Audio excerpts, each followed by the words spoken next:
South Bank Show 30485 for transmission 13th of November 83, part 1, take 1.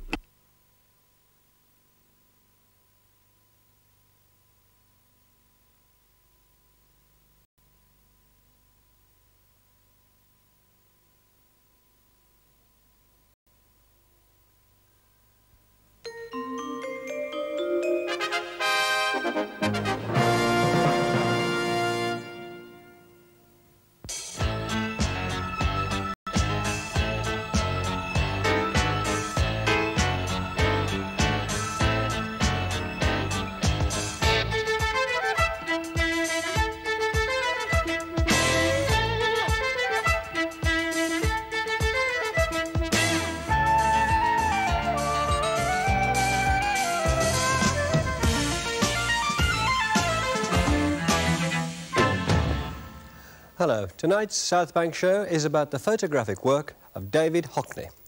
Since Hockney left the Royal College of Art 20 years ago, he's developed into one of the most successful British painters of the century. Over the last 2 years, though, he's virtually given up painting. Instead, he's been working with a camera. He's taken photographs all his working life, but now he feels he's discovered a new way of making photographs which avoids the traditional limitations of the camera. He's become almost evangelical about his photographic work. I may be one of those people, he says, who in the end will say, the only good things I ever did were all those photos. All the other stuff is junk or pointless. His first major exhibition of what he calls joiner photographs opened at the Hayward Gallery in London this week. We wanted to see how he constructs these new joiner photographs, to test them against filmmaking and to relate his photography to his paintings.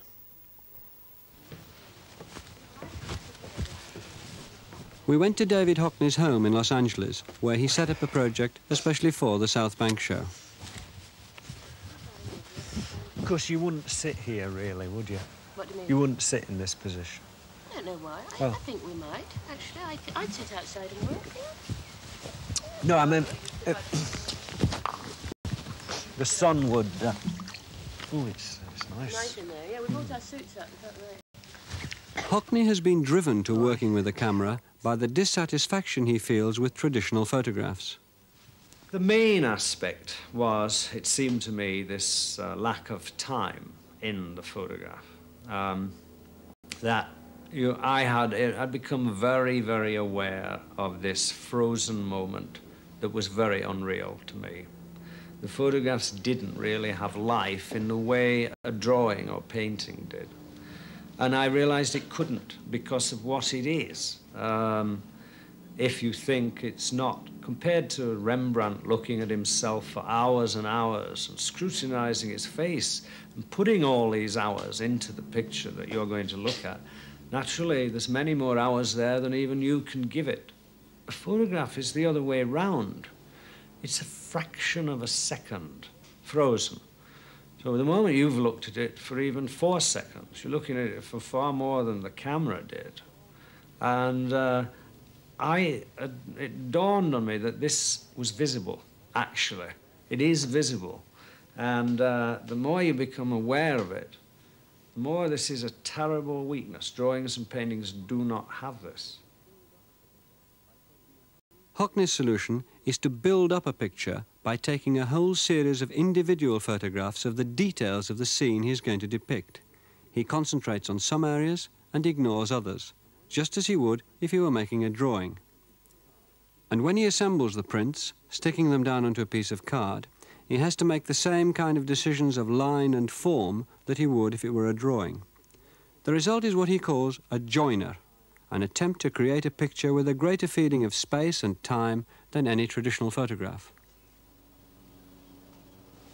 Only for the reason to gossip. Like Just come here with me a minute. I want you to do something. I'm just gonna... Leave the coffee cup on your own.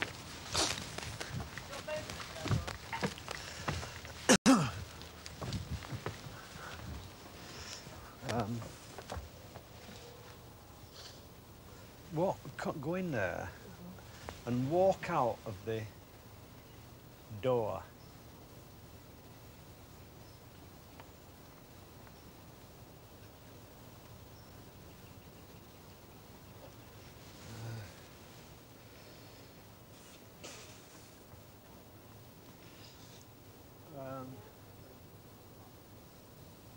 I don't want to manipulate it too much because it will be visible. That's not what it's about in the way I want it to be perfectly ordinary little event and how I can deal with it. My problem is how do I deal with it? And it takes me a little time to think of... You see from here, if I look at them from here, the movement they make is very slight to us. More interesting movement when you are closer, when you, the viewer, are closer. The movement of her hands, you hardly see from here, for example. You're not really... they don't move about enough for us, but the closer you are, the more they will move about, and so on. So, in a sense, it's about closeness. I wouldn't be bothered. I mean, I'm only stood looking here, looking at them for you, the viewer, in a way. Hockney believes that his joiner photograph will give a more real impression of what's happening than a movie can. To compare the two, he's decided to record two versions of this scene, one using our movie camera and one using his still camera to make a joiner. Perhaps washing... No. Washing what? Washing dishes. That's all right. That's all right. Very realistic, is it? No, they've got a washing machine, actually. But he's still not sure what the scene should be. Hoovering. Making the bed.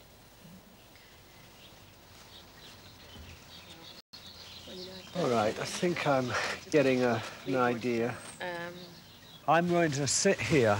I'm going to watch an event. The event is she comes out of that door with 2 cups of coffee and comes down the steps and greets Anne with a cup of coffee. That's all the story is.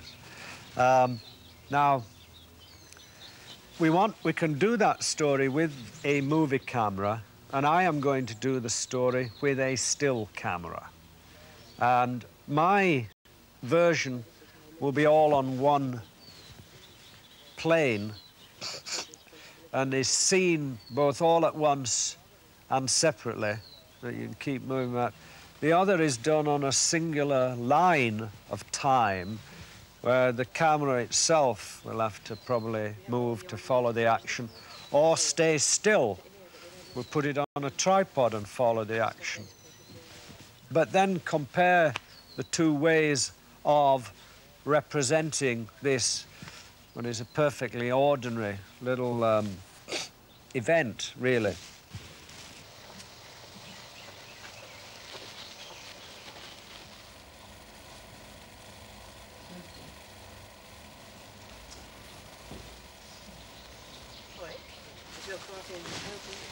The heavier mug has the instant, and David Hockney's is the cup. Bring it to me now, the other cup. Just give it to me. Bring the cup. Give me the cup. Oops. Okay. Right. Stop that now. You can take this. Can you either take the cup or the camera? Now, I don't know whether that was blurred or not, but it doesn't matter. If you, sorry, take that. Now,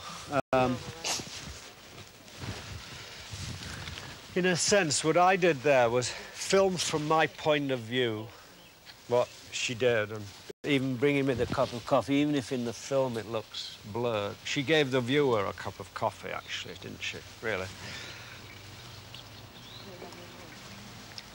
So I'm going to actually have this cup of coffee, and then we'll do it again. And I'll record it in another way. Right, now, if you then start with the refill. 2 more real cups of coffee. You'll have to go back in the kitchen. I'll just go up the stairs and back there.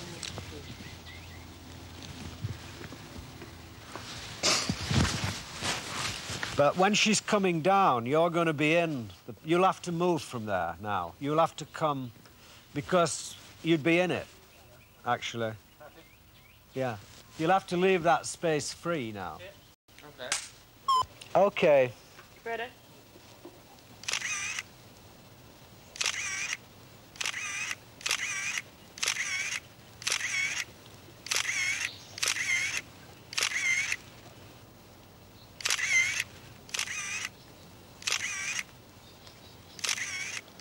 try. Take this outside one. Hi, Dave.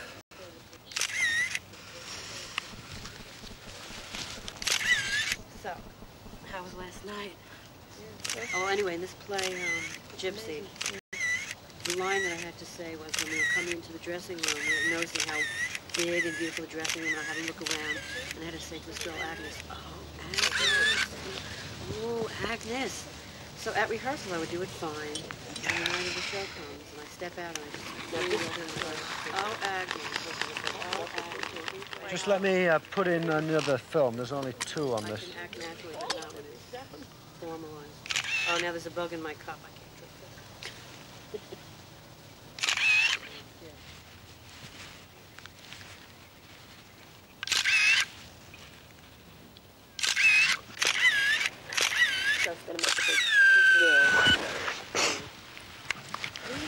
Tell what we'll do now. I have no idea. I'm gonna we'll run these to the 1-hour photo map. This afternoon I'll just see. I can tell by some crude laying out what I've done. Think. Just there's 5, 30, 150. There's 168 pictures there, isn't there? At the moment to play with.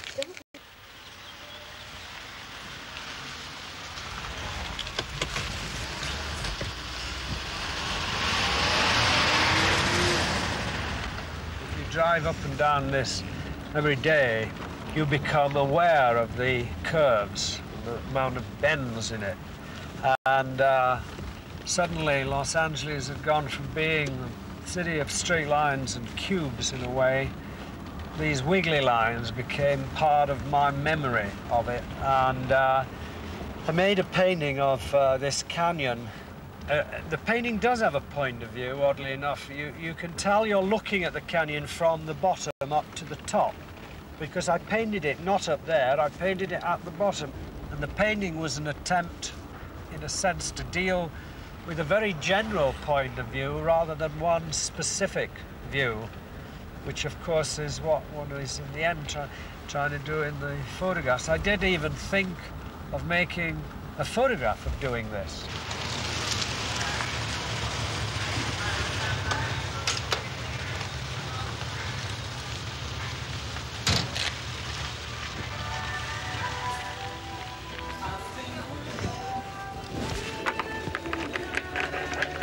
Six.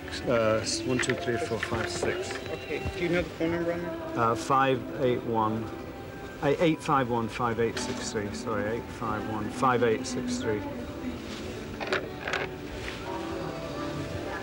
And if you could. Well, I'll try to get them done as fast as I Yeah. can. There's another guy will be coming in at Pardon? another guy will be coming in at 2, so he can help me do this. Okay. Tell him to print everything. Okay, there you go. Okay. See you at David Hockney began making joiner photographs 2 years ago.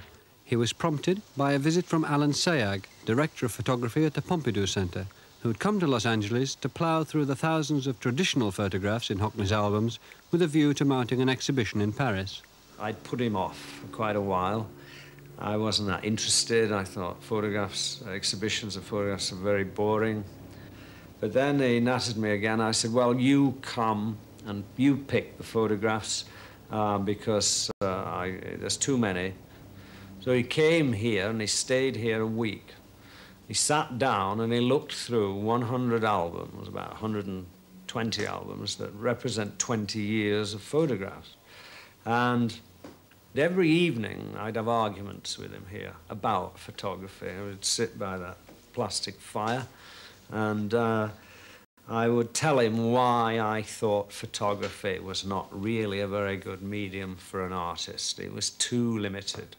The day after he left, I made a little photographic experiment with the Polaroid by putting 30 of them together, made a photograph of this house in a way that I've been trying to paint the house from 3 different viewpoints.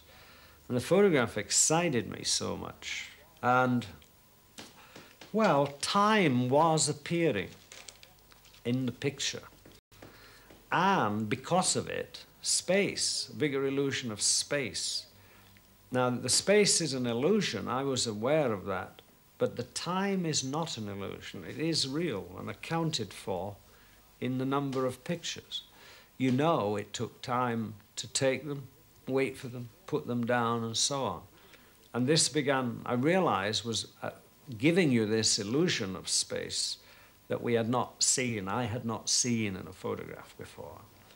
I stopped doing the Polaroids in about the end of May, and I took up drawing again. This was in Martha's vineyard, and this is the bedroom.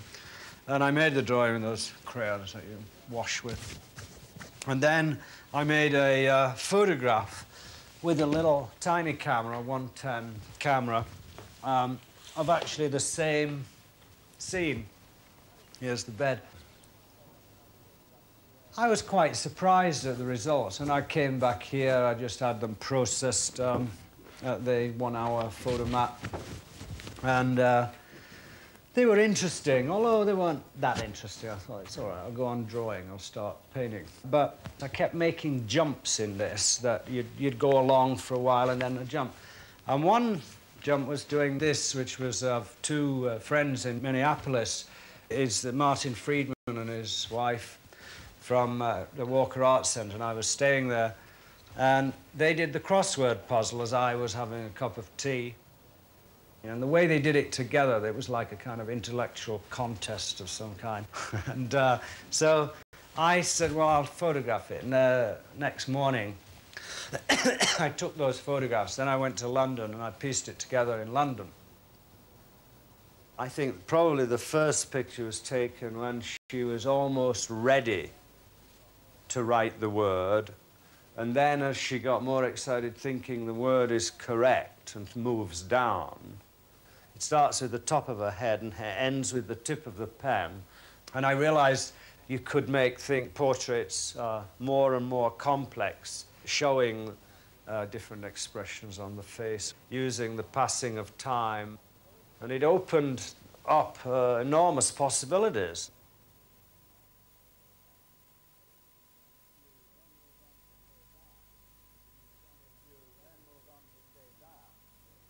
If you then move on to say that, which was done in February in Japan, it's a lunch at the British Embassy in Tokyo. And so when they'd finished eating, we had coffee there, and I spent about 25 minutes more, maybe, making the picture. Sometimes here I would put the camera down and chat again, and then pick it up again later. And for instance, here, the man here who is sat next to me and gives you the feeling of sitting next to me, the only time I did look over his shoulder was when the boy was fetching the brandy and taking it around, because you see somebody, it tends to catch your eye. So, and I'm noticing that, I then pick up the camera and photograph it. I only knew two people, really, Paul Cornwall-Jones here and Gregory. Here you see Paul is being polite and listening. Here's a little bored. The wife of the ambassador is very polite, a little shy.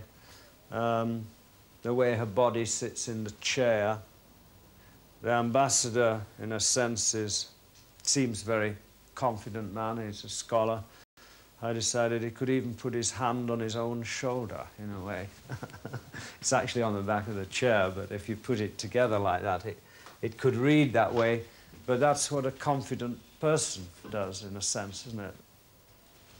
And there's a circular motion in this, in a way. Once you start looking at it, it's hard to stop, in a way. You can go on and on, because you can keep taking a rest. As I say, you can rest up here, you can rest through the window for a moment, you can do different things. And it's, in a sense, it's the most complicated one I've done yet.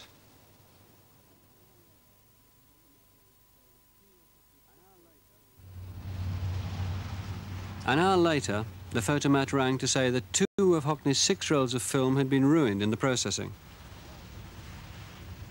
Oh, God.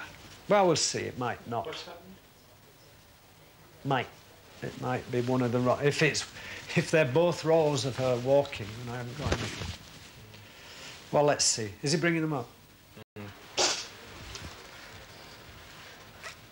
There were a lot of repetitions. There might still be something there, but I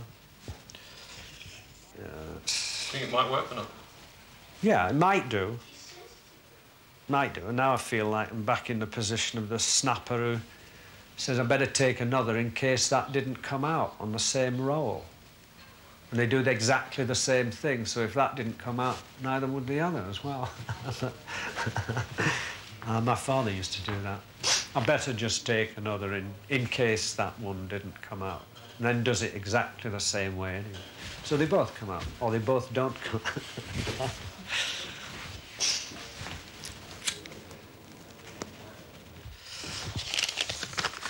What we've got here.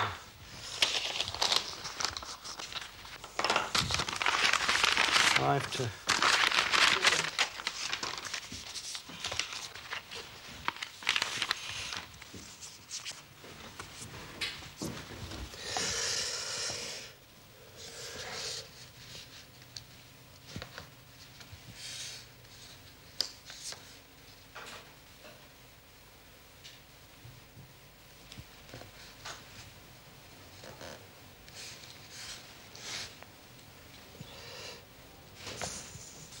I'm going through what I went through when I took them, reliving it in a way.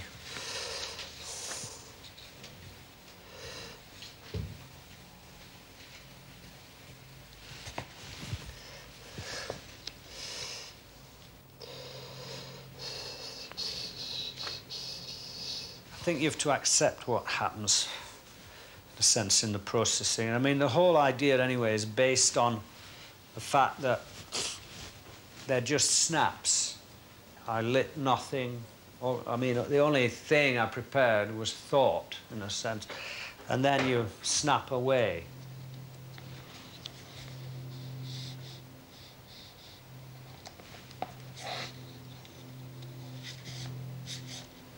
I don't want to alter any image. In fact, I don't want to trim any image down because it would begin to look tricky. And it does not look tricky if you just honestly put them all down in some way.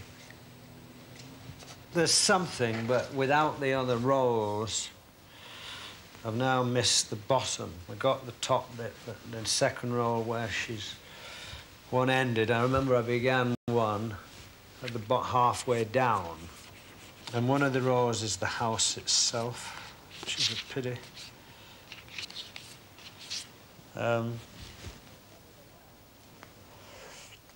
But nevertheless, it will work when I take my time to piece it together. It's here. There's enough here to make something of it.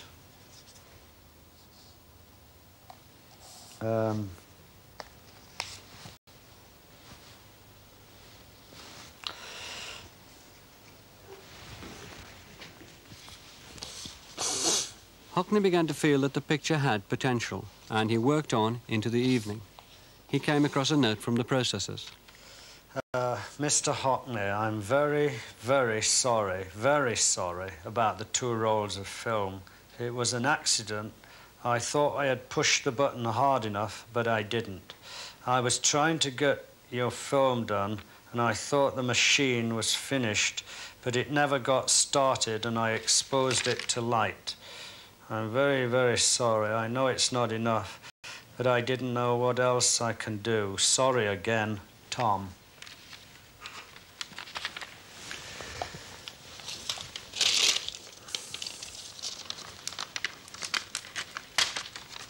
He decided to incorporate it into the work.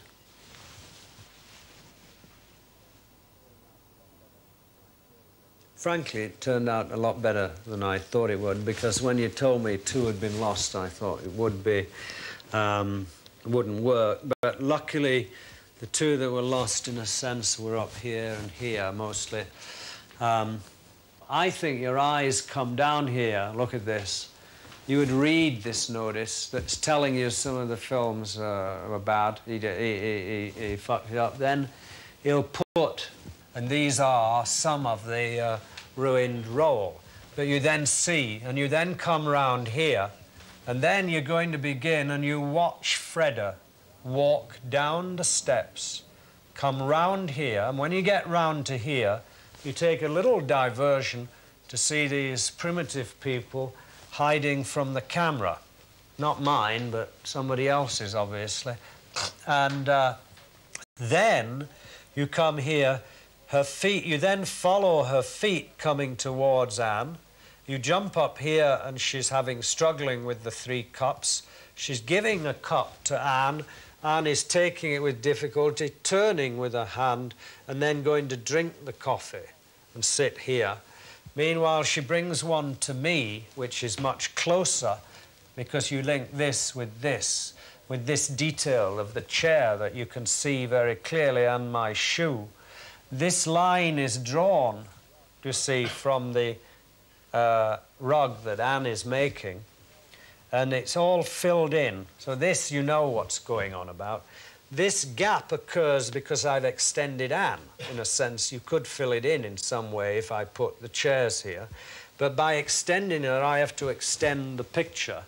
And then, what I then did here was this is where I'm really turned round in my seat, but by putting that there, the brick wall, your eye is going to link it with the brick wall over there. And what I really did was emphasize this line that swings right round that I saw. This line of the wall seems to swing round correctly, as it did in the space.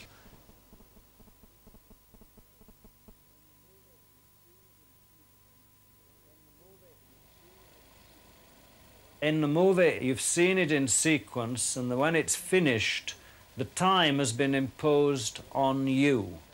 You cannot, for a moment, take your eye away from Freda walking down the stairs and look up at the palm tree above you, and then look back and see her progress. You have to press the button on the video to play it back or something. That's the only way you can see it back, and you will see it in exactly the same order that the events happened. Right. I can push this even further and further and further, I think. I mean, the possibilities still seem to be going on. How you do it, I have to figure out carefully. But I'll learn from this, and by next week I could extend it, no doubt.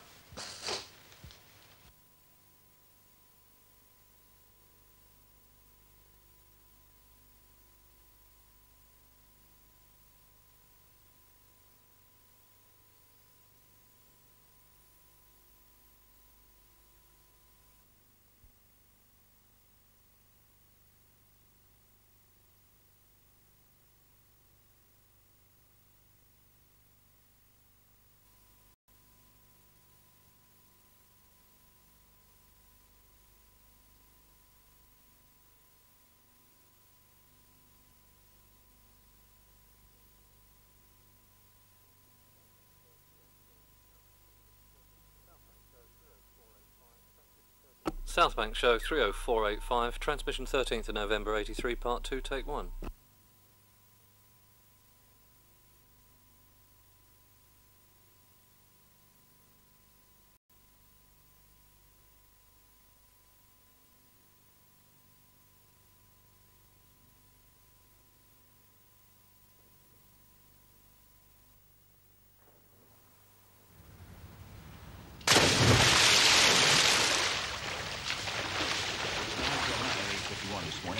On 100 FM, KIQQ. Hey, Pete?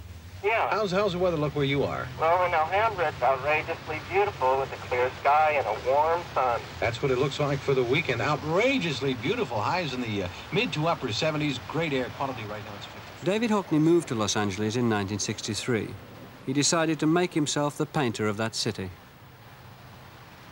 The first thing that hits you is this very intense light here.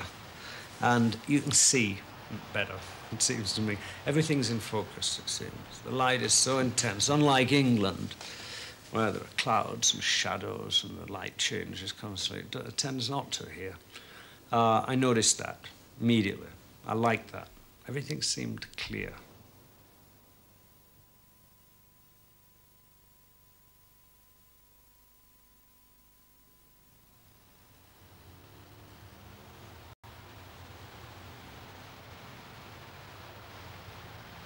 But it was the sense of space that I liked, I think, as well. That essentially it's a horizontal city. That's the kind of space you feel here. It's really essentially horizontal. Also, because you drive around it, you have to read a lot. You're always reading those signs, you see, in a sense.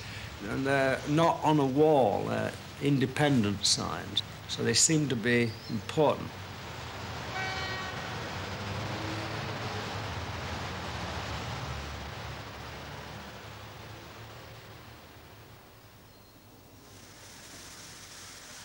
I was amused by the sprinkling of the lawn. I mean, it seemed the rain was coming from under the ground, not from above it. And I didn't realize it didn't rain that much here, and if you want to keep a lawn, you have to put all this water underneath it.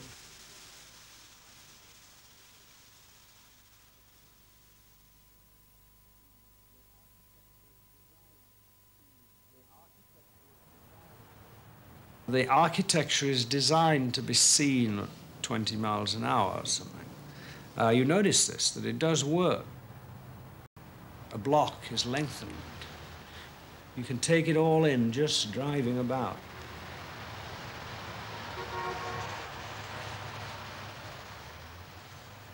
I used to just buy cheap cameras and just take snaps. I did that for years. Never thought the pictures were serious enough to be able to look at for a long time. So they weren't like paintings or drawings. And they were of some interest. That was my view of it. Before he'd ever been to America, Hockney had subscribed to a magazine called Physique Pictorial, published in Los Angeles.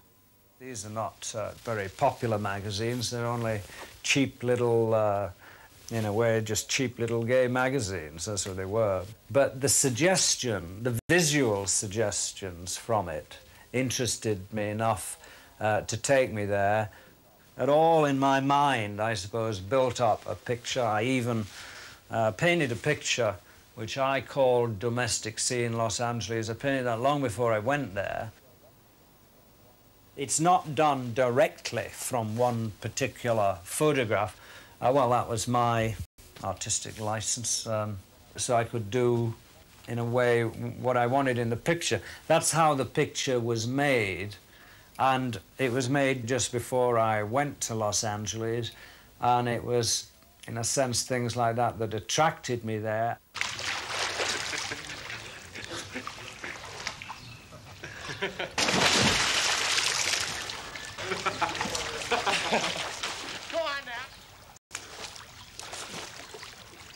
I went to the place where those photographs are made to see these pictures, and the place, which I thought was very amusing.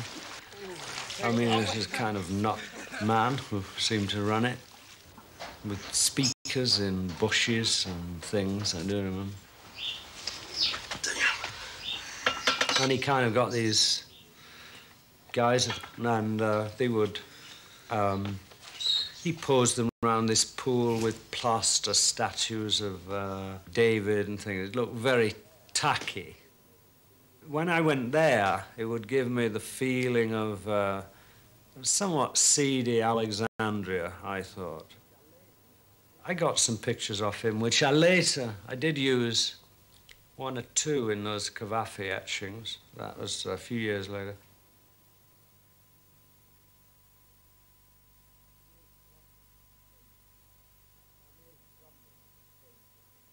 And I made some paintings, 3 or 4 paintings, I think, of that shower.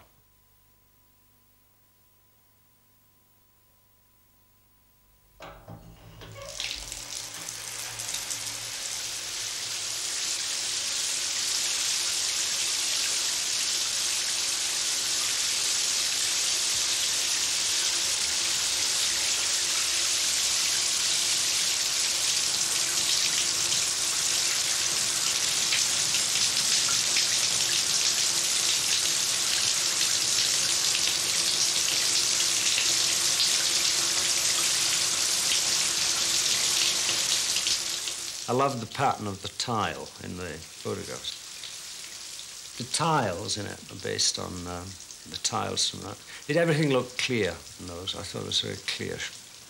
Sometimes showers don't look very clear.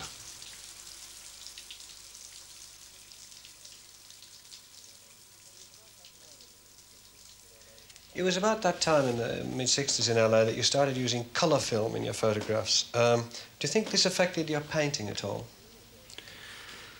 A little bit. I think it affected the paintings for about 3 years in the sense that the colour suddenly got a lot more naturalistic.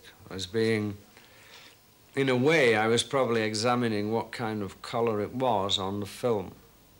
And in a way, probably that's what the paintings were doing.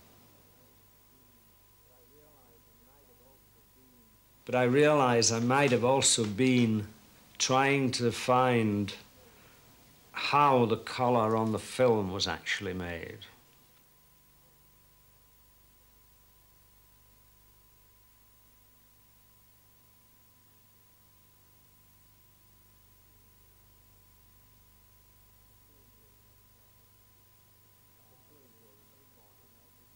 There's a swimming pool in the corner that is painted from, obviously, I would think, painted from a photograph of a swimming pool where I just look at the water. And I think it's the first swimming pool that occurs. And I did notice, looking at the photographs of the water, that they weren't very good. It wasn't like what the water was like in the pool. And after that, I started inventing the pictures. I didn't look at photographs of water. They weren't interesting enough, actually. Why did you get so fascinated with swimming pools and water? Well, because water is a surface that's elusive, in a way. All the patterns that you see on it are just on the surface. They cannot actually be under the surface in the water. Even on my pool, where the lines are straight underneath, if the water's swirling around or you're swimming in it, the line appears to be dancing on the top. But it's only on the surface that it's reflection or something. And it's, I don't know, it's the fascination of where the eye stops to see something. And water, in that sense, is a bit like glass. You're never quite sure what you're looking at. Are you looking at the surface of the glass, or do you go through it? You can do both, actually. It's in the photograph of water that I think you first become very, very aware of how frozen a photograph is. That this thing, the surface of the water, that dances, if it's moving, if there is movement in the water, it dances. And the moment the photograph freezes it, it stops the dancing. Whereas you can draw a line to reflect that dancing much better, and the line itself will dance.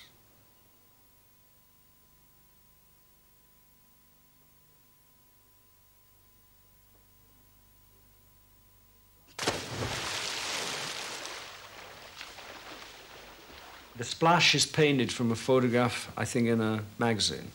The rest of it is invented.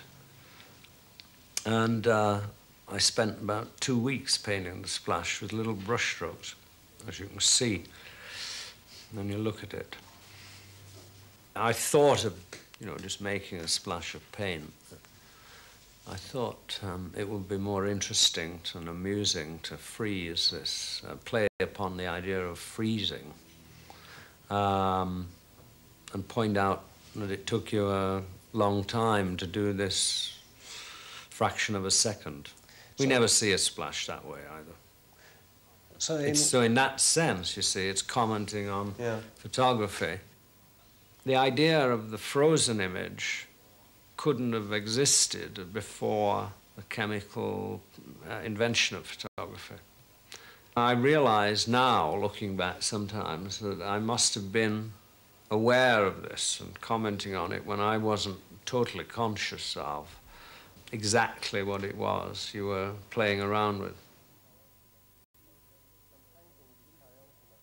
There's some paintings which carry on from that, which are paintings which could be called paintings into the light. Were these a deliberate attempt to look out at the light in a way different from that in which you'd done before? Well, yes, I think I become more, when I'd started taking photographs, more photographs, you become a little more conscious of light, because if you just point a camera the way you see and there's bright lights behind you, in the photograph it makes things very dark or something.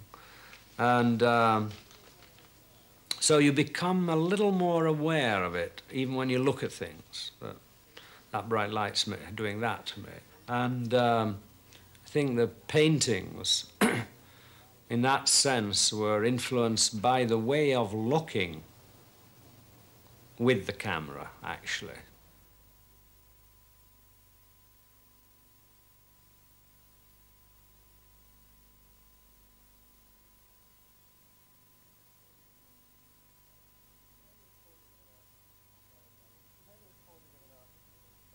The painting of Portrait of an Artist was inspired by two separate photographs, is that right? Well, it was just the conjunction of, on the floor, of two photographs that in a sense had nothing to do with each other. One was of Peter looking into a pool, and another one was of a distorted figure that was not taken at the same time or even in the same pool. They just, on the floor at one moment, came together. And the conjunction attracted me, and I decided to make a picture of it.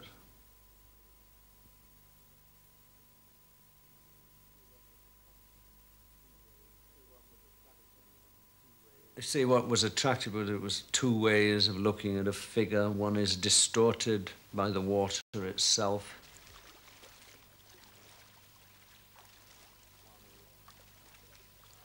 One is clear in some rather clear landscape, clear air around.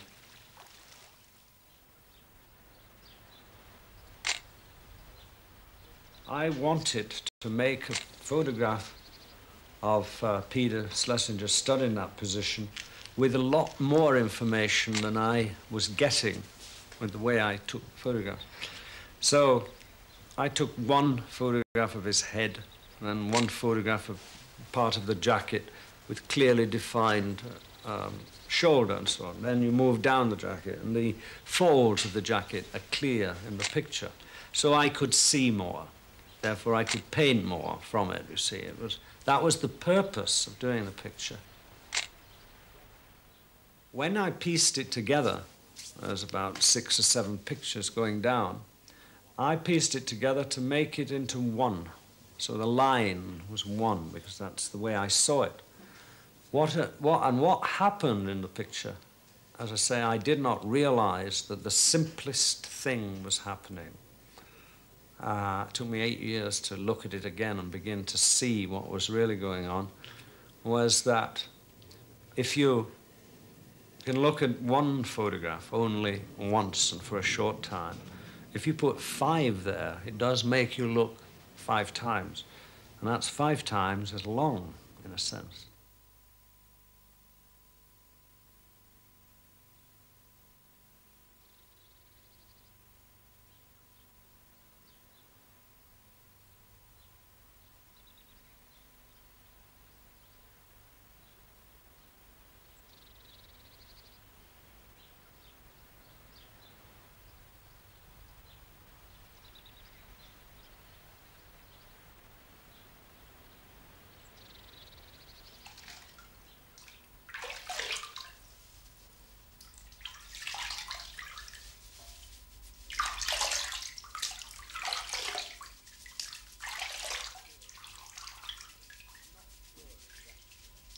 I'm not sure exactly what I've done, really, with it, you see. Certainly I haven't. There's a lot more possibilities I haven't explored, so I haven't stopped yet. I will explore them. Narrative possibilities, mostly. Telling stories is quite simply. Yes, but you see, the stories can be very tiny, in a sense. The smallest kind of event can become a story if you tell it another way. I mean, in the way that Freddo is just carrying a cup of coffee down the steps and giving it to Anne. I mean, it's a kind of trivial little event, really. But the way it's told can make it exciting. You said something to the effect that what you've done as a photographer would be considered more important than what you've done as a painter. Well, I don't really think you can actually separate them. I think it's just simply picking up another medium and using it. And at first, when I did that, I picked it up and I thought, this is not very good. It's very, very limited technique to make a picture, to make a representation of what you saw or felt. It doesn't get near it at all. It's primitive, essentially. And I think all I was trying to do was extend it. And in extending it, I mean, I think it does extend it a bit, and that they seem to work in a more interesting way. Yeah, they are photographs, but they relate so much to drawing. Maybe to take photographs, you have to draw, essentially. Now, that's fascinating, as I'm beginning to believe that, you see. That means we have to look at drawing in a different way. It's a lot more serious than we thought. Even I thought, actually. We've talked a lot, and I've looked a lot at these works that you've done with photographs. It seems to me that what you're saying, that this technique in the hands of someone like yourself could, in the end, give us all the qualities and all the impact to that which we get from a Rembrandt self-portrait. No, I don't think so. I didn't think you did. I now, don't why think don't that, you? no. Well, because of the unbelievable scrutiny that Rembrandt was giving is connected with his hand and eye and looking at himself. And frankly, as far as I can see, even what I've done, you can't do that much with the camera. No. That's when you begin to paint again. But one's done a lot more than I ever thought you could do with the camera, so I'm not sure yet. I do not know. But I suspect you'll never get near, no photograph can ever get near Rembrandt like that. There's an even more basic question that hasn't been asked there, David, is why do you feel it is necessarily A, important, and perhaps, and certainly implied in the way you talk, B, superior, that you do see everything in a naturalistic way, like the way I'm looking at you now and seeing the paintings, the ceiling, the floor, your knee, coffee mug out of shot, and so on and so forth. Why is it so important, and why is it so much better?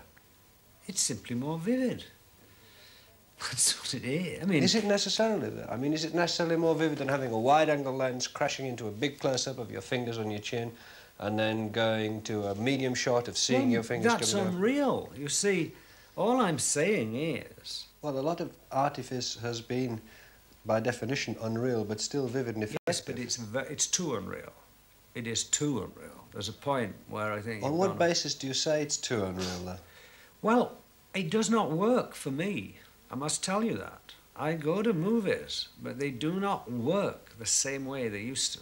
They don't thrill me as much. And it's the form, I suspect, the form of, the way of seeing to tell the story is an exhausted one in a way. You can, with the same things, be more subtle. And you can do it by accepting the limitations and criticizing them and expanding them a bit with a little thought. I think it's possible, perfectly possible, in the sense that you can do this with an ordinary camera. You can make pictures that are very different with a perfectly ordinary camera. Means, obviously, you can do that with a moving picture as well. Okay, William.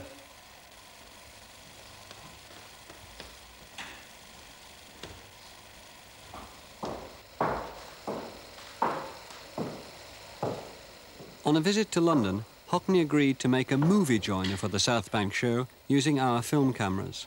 He filmed the same sequence 9 times, each time covering a different part of the scene with the camera. When the 9 separate films were processed, he would arrange them just as in a still joiner and have them processed together in that shape. Right, now you just simply do it again. And as you walk down here, William, walk over there, and you're going to come back then to this seat. So you walk slightly at a diagonal like that. Off you go, and off you go, and balloon.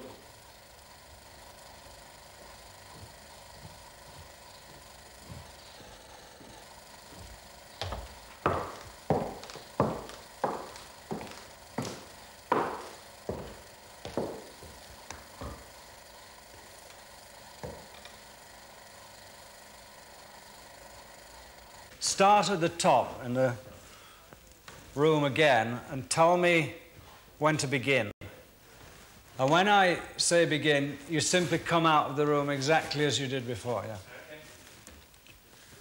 No one knew what the experiment would look like. Begin.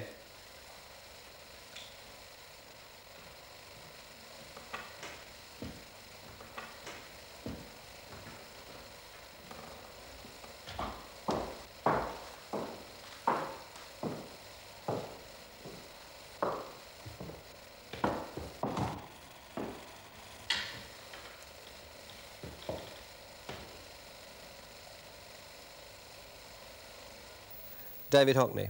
You can hardly fail to be impressed by Hockney's joiners, but I'm not sure that without his own vivid explanations, the work has quite the power he claims for it.